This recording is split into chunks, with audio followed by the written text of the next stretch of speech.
hihingi rin siguro ako ng tawad dapat sa mga Duterte, higit sa lahat sa VP natin, kay Inday Sara. Pinahamak ko siya eh. Talagang naiisip ko na guilty ako. Sana nananahimik sa Davao yun. Mayor siya, walang kalaban-laban, walang hassle, walang gulo. Si Presidente, si Tatay Digong, nandito sana sa piling natin. Ang dami kong pagsisisi.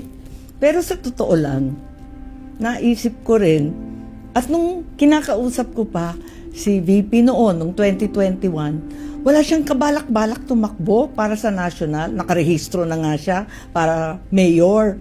Sinabi ko sa kanya unang-una, hindi mo dapat biguin ang napakarami na sumusuporta sa'yo. Napakadami namin na tinutulak ka, na ikaw ang inaasahan, na ituloy ang pagbabago na sinimulan ng ama mo.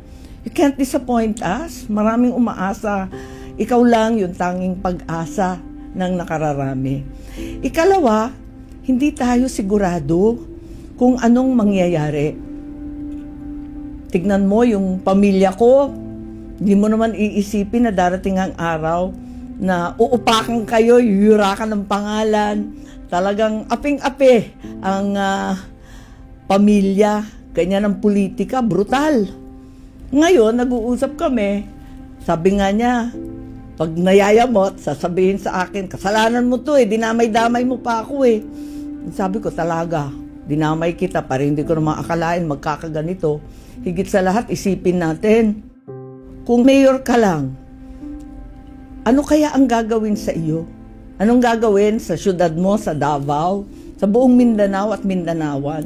Mabuti nga, VP ka, kahit papano, number 2 sa buong bansa. May paninindigan, may tatayuan. At least, kahit papano, kahit inaape, kahit ini-impeach, VP ka pa rin. Nasa posisyon kang tumulong sa iba at ipaglaban kaming lahat.